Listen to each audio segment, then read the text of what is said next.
Hey MVPs, Rico Knows here. I realize everybody's focused on March Madness right now, and I'm going to be making a ton of videos about March Madness. But right now, I need to continue to stay on pace and on track with my football previews and my win totals. So this is going to be on the Futures Bets playlist. If you're watching this video for the first time and you're new to the channel, we have a ton of new MVPs. I just want to show you guys. If you go to Patreon and you search the playlist or the collections, if you will, you'll see all the other picks. Okay, if you're watching this on YouTube, you will see all the other win total or futures videos under the futures playlist. Nonetheless, we are currently doing all the teams in the Power Four. I've done every single team in the ACC in alphabetical order. We're now on Virginia right now, so we're going to talk about Virginia in this video. You're going to learn as much as you can about Virginia prior to the spring transfer portal. So please understand there are things that are going to change in the offseason, take it into consideration. But as of right now, I give you my best guess or educated analysis on what I think is going to happen at Virginia next year. You see it here. Vegas doesn't think too highly of Virginia. The Cavaliers over-under is 4.5 wins. Their head coach is Tony Elliott. This is the former offensive coordinator at Clemson. So coming over to Virginia, the theory is he was going to have an amazing offense, an explosive offense.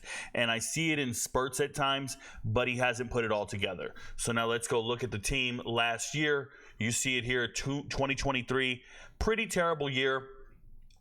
If I look at their schedule back in 2023, let's do that first. If we look at their schedule, they opened up, they were 0-5. Losing to Tennessee, no one expected them to be competitive with Tennessee. That happens. But then you lose by 1 point to James Madison.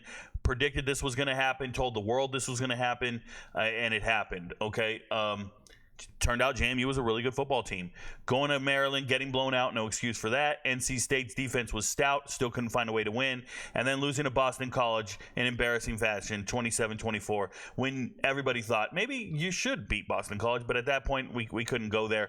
Finally getting in the win column, beating William & Mary, had a week off, and beat North Carolina. This was the height of their season. This was it right here. They had a week off, they were on a 2-game winning streak, and they knocked off a team that they had no business beating. But it's at this point I started telling MVPs, I think Virginia's better than we think they are. They are very competitive with these teams that are very respectable. Like NC State turned out to be a very good team with a very good defense, and they somehow played them close. JMU turned out to be an undefeated team, and they played them close. So this team looked to be a little better than we thought. So I said, let's bet on them to cover the spread against Miami, and they did that. Took them to overtime and lost, but we're still covering the spread. And it's at this point you start thinking Virginia's real. For Georgia Tech, they weren't ready for Georgia Tech, so they didn't look too real. But look at that Louisville game. This is a team that made it to the ACC title game, and they were 1 touchdown away. Then you got them against Duke. They go out and beat a Duke with no quarterback, but they beat Duke, and then they get blown up by Virginia Tech at the end of the year. They're very inconsistent. Hard to tell what they're going to do, but you got to say to yourself, I think they're better than their record. That doesn't matter. What's their record going to be? Well, it's anytime I see players and talent better than their record, fire the coach. That's my mindset. Fire the coach. If this is a 3-8, 3-9 team, 3-9 team, and you think they're better than 3-9, fire the coach. And they didn't do that, okay? So they're not listening to me. They didn't fire the coach. But let's talk about their team. If you have 2 quarterbacks, you don't have a quarterback. You split the locker room in half. You got half the team loyal to one guy, half to the other. So let's talk about it. Anthony Colandrea, quarterback coming out of Florida. He's a freshman. The definition of a gunslinger. He goes out there and wings it and throws it. And I think he plays really exciting football. It's pretty awesome. Then you have Tony Muskett, an FCS transfer who was supposed to come in, be the starter, and not have any threat from a freshman. That's for damn sure. And Tony Muskett was supposed to be that guy. He actually got hurt, had injury concerns, and didn't play all that great when he was given the opportunity. He played less snaps than Colandrea, yet he was getting sacked more. He was throwing on pace to throw more interceptions than touchdowns, whether you believe that or not. And it just did not impress me when I saw Tony Muskett in the game. At some point, Tony Muskett was healthy. They said, we don't care. We're going to keep Colandrea in. He's the future of this team. He's our franchise, if you will. He's the guy doing the damn thing. Shout out to him. Colandrea is who they believed in, and they went with it. Now they're running backs. Paris Jones. Good riddance. I don't think Paris is here anymore. They don't have any running backs. Let me just put it like that. Kobe Pace, transfer from Clemson, averaging 3 yards a carry. Hollins, 3 yards a carry. It's like, you got nobody, bro. I love Ahmed Foston.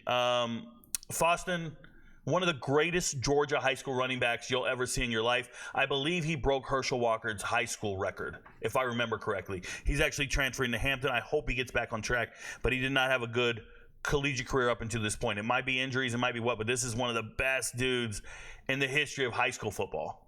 It's going to be one of those folklores you talk about, one of those stories everybody says, man, I watched this guy in high school and he never really quite got there. Wide receivers, they had Malik Washington, you see it here, led the nation in receptions. Despite the bad quarterback play, Washington was open every single day. This is a transfer from Northwestern. So he leaves Northwestern, comes over here, and he becomes the number one target. 1,400 yards receiving, 9 touchdowns. When you have numbers like this and you're not winning games, we got to talk, man. Nobody else is worth talking about. I promise you, no one else is worth talking about on the receiving end at Virginia. They just don't have it. They just don't. I don't believe in it at all. Okay? Their kicker, okay. Will Bettridge was okay. Defensively, there are some players out here that are really good. Jonas Sanker is very good. When you turn on tape, he's everywhere. Number one, when you lead the team in tackles with over 100 and you're a safety, that's a problem. We can't have the leading tackler be a safety because that means they're getting first downs. That means they're getting huge gains. Okay, because he's not in the box every single play, but he has 11 passes deflected, which I already told you. Double-digit passes deflected, that's a stud. Make me go turn on the tape. Well, we watch this team a lot, and a lot of these guys are returning, but I'm telling you, they're not quite there. They don't make the plays they need to make. They still need massive improvements in the secondary. I think they're trying to address it in the transfer portal, and we'll talk about it. But they're missing, there's a skill deficit. Like, skill players everywhere, they're just missing them. They're not getting speed demons and the guys they need. So when you look in the transfer portal, this isn't quite up to date, but they went ahead and got Terrell Harris. Terrell Harris is the third leading receiver out of Kent State last year. So a terrible team, one of the worst teams in America, Kent State. But Kent State had a ton of great receivers 2 years ago. Terrell Harris was there at that time. He was just on the bench behind all of them. Behind Devontae Walker, right? Behind Dante Cephas. Behind, who's the kid that just transferred to San Diego State out of West Virginia? Polk. So there's a bunch of them, and Terrell Harris is a notch below. This is not the answer. This is not going to replace 1,400 yards receiving. Shout out to Chris Tyree. This is a former running back at Notre Dame. He was the third string running back, not getting enough touches. They wanted to keep him on the field, so they moved him to slot receiver. And he's adamant he's a running back. I've seen his Instagram and his Twitter, and he keeps telling everybody, stop labeling me wide receiver. All these websites got me wide receiver. I'm a running back who can play wide receiver. He still wants to be a running back. He wants this ball. He actually wants to take Kobe Pace's spot on the team. I think he's better than Kobe Pace. I think he is a good player, but not good enough to make the team that much better. Green doesn't stick out to me on tape. Drake Metcalf. Drake Metcalf, shout out to him. Young man reached out to me in the DMs and said, quote unquote, could you please delete that video? Get my name out your mouth. Where'd you hear all this information? So Drake Metcalf essentially got kicked off the team at Stanford. I don't care how he wants to put it. I don't care if it hurts his feelings. But this is a young man, played at St. John Bosco High School, one of the best high schools in America. And then he goes up to Stanford, and he's a good lineman. He was a backup lineman at Stanford, transferred to UCF this past year. Plays okay. He's not bad. And then he hit the transfer portal again, and now he's at Virginia where they need help. He's a graduate transfer, cool. Should probably be in the starting lineup. Not a bad player. Nothing to write home about. I don't know why they think Sage Ennis is the starting tight end unless you believe in Sage because he's a Clemson transfer. But this kid over here, Tyler Neville, turn on the tape, 2-time first team all Ivy League out of Harvard. Dude's a beast, man. I really like his tape. He looks good. I think he might be a weapon and a starter, just so you know. Looking on the defense, their linebacker core is decent. They need to make more plays. They love their linebacker core so much they have not addressed it in the transfer portal. Think about that. Haven't addressed any of their front seven in the transfer portal, even a little bit. Not signed not one player. Everybody they've signed has been over here in the secondary. The biggest one for me is Corey Thomas Jr. He's a very good player coming over from Akron. I think he's like 6'4", 190, but he's everywhere on tape. When I watch tape of Akron on defense, Corey Thomas sticks out to me. So there you go. Looking at the transfer portal, let's talk about who they have coming in. Once again, Kempton Shine doesn't stick out on tape, but they need depth in the secondary, so they went and got a corner. Say Jennings, everybody's excited because it's a Clemson kid. I don't know. It didn't impress me. Jamarian Jackson better be a hidden gem coming out of Robert Morris. It hasn't shown me anything. Gavin Franks, playing quarterback in New Mexico State last year, did not play for New Mexico State, although they won 10 games. They had 2 other quarterbacks. He wasn't one of them. He actually chose to redshirt. I don't understand this transfer. You couldn't play at New Mexico State, and you're transferring to Virginia. I know they have quarterback problems, but I don't think he's an upgrade. I don't know what that's about. I hope maybe he starts. Maybe he is, and I just don't know it. Terrell Harris, I already talked about. Andre Green coming over from North Carolina doesn't stick out to me. I already talked about. I have not evaluated Kendron Smith's tape coming over from Penn, but I'd imagine he's from Mallard Creek, a pretty good school in high school. I got to go find his tape. I don't know anything about this young man right here. Not an FBS level player, so it'll be news to me. Everybody else I've already talked about. We can go over here. Who are they losing? Langston Long, this is a safety, 6'3", 220. Really good size, going to South Florida. 4 tackles last year. In a terrible secondary, he had only 4 tackles. So it's not an impact transfer by any means. Going back to Utah, not a big deal. I already talked about Foston. The rest of these guys, non-factors. Sam Brady going to JUCO. I think he's a grade casualty because after 1 year, you go to JUCO. You couldn't find anywhere else to go. 2 years. We're looking at Cody Brown. Cody Brown, great running back coming out of high school. Shout out to Parkview. Went to Tennessee initially, couldn't play there. Ended up at Miami, couldn't play there. Now he's going to a new school.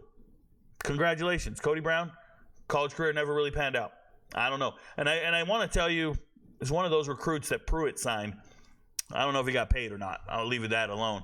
Everybody else really not consequential. So, you saw they were terrible.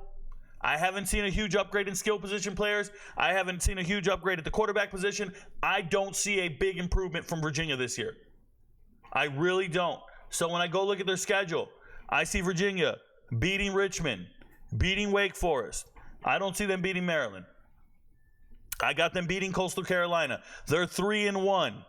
They got a bye week, and they got 2 weeks to try to beat Boston College. Are they going to do it? Sure, if you believe so. I don't have them beating anyone else. I don't see them beating Louisville, Clemson. Don't see them beating North Carolina. Don't see them beating Pitt. Pitt's improved immensely. Don't see them beating Notre Dame. They're going to get beat up by Notre Dame on the road, back-to-back weeks on the road. They won't beat SMU. They won't beat Virginia Tech.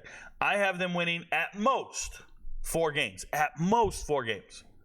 I really think it's 3. So when you go look at the books and you see it's 4.5, that means they got to win 5 games? Where? Where are the 5 games? 1, 2, 3, 4, 5. Like, where's the 5th game? Where? SMU? Pitt? Because of a bye week? I don't get it. I don't get it. I don't know what's going on.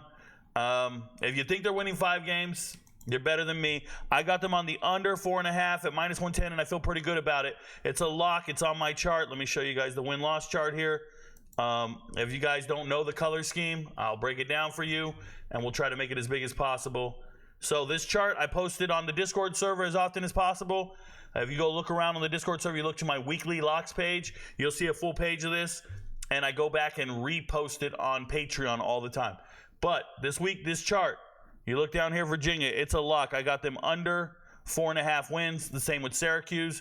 Under, they're 6.5. So that's back-to-back unders. I like this money at -110 and 1 unit. You don't have to go crazy. We're trying to see how many we hit here. Go put your money in before they change the lines. Remember, this is our biggest one in the offseason so far that I've seen, and I really hope people are putting their money on this and a decent amount before this line changes and this number changes like it did for Colorado. Don't let it change on you. Get your bet in while you can. Shout out to Vandy. But I really believe in this one. Shout out to Virginia. If you want to see every single one of these teams and my assessment on their win-loss column, go watch the futures videos. They're posted. Your friends don't know, but Rico knows. Good luck, y'all.